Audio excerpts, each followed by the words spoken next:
The title of this video is You Are What You Think You Are.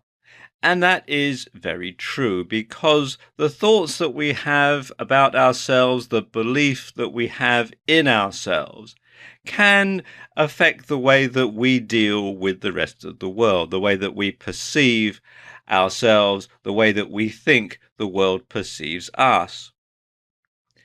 And you form a mental picture that could be different from reality, both positive and negative. And unfortunately, that's usually negative. And this can really hold you back and stop you from realizing your potential. You might have a lot going for you. You might have brains, you might have good looks, you might have business acumen, intelligence, education, a loving family, supportive friends, good health.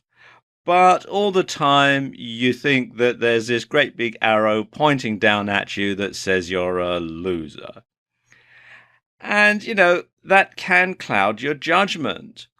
You're afraid to do things because you think you'll fail or be turned down or be rejected in some other way. And if you think that way, you're not alone. Lots of people think this way. And it's not a new phenomenon either, but it's as topical as it ever was. There's a famous book, and you can get it for free from Project Gutenberg. It's called As a Man Thinketh by James Allen.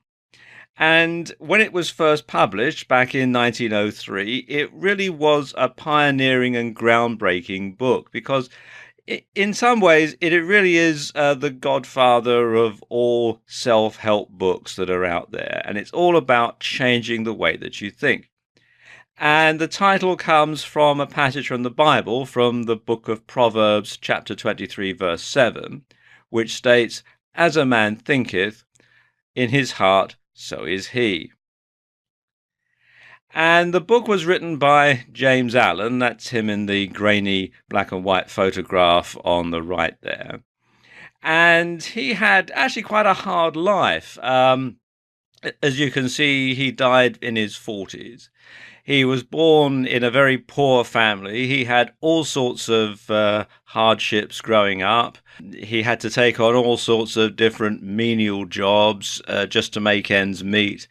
And he really had a very negative self-image of himself when he was growing up and when he was a young man. But he managed to turn that around. He managed to change his thought processes.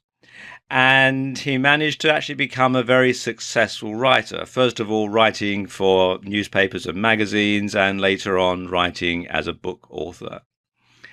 And in a way, the preface for the book is really his own story. And he says here that the book shows how, in his own thought world, each man holds the key to every condition, good or bad, that enters into his life, and that, by working patiently and intelligently upon his thoughts, he may remake his life and transform his circumstances. And that's exactly what James Allen did. And as I say, even though he didn't live to be very old, by the time that he died, he was actually much wealthier and, I dare say, a much happier person than he was in his early life when he was growing up in quite poor circumstances. Let me share some quotes from the book with you. Now, do bear in mind that this book was written in 1903, so they're all from a male perspective, but they can equally apply to women as well as men.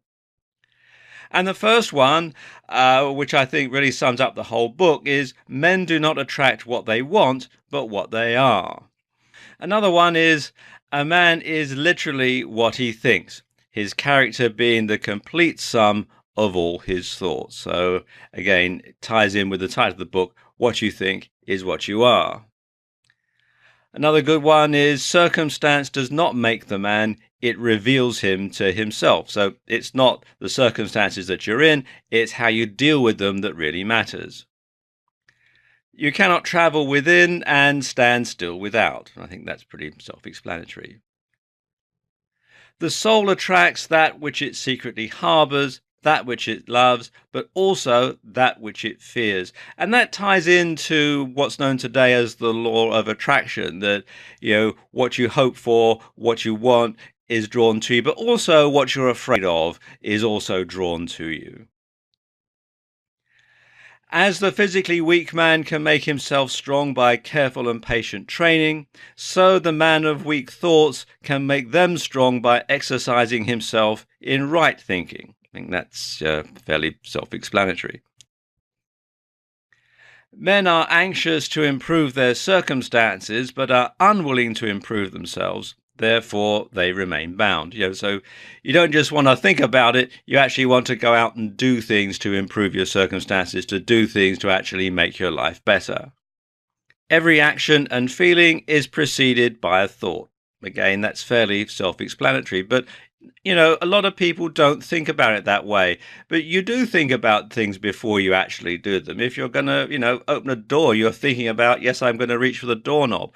Well, in everything that you do think about it ahead of time. So be careful what you think, because the thought is the father of the deed.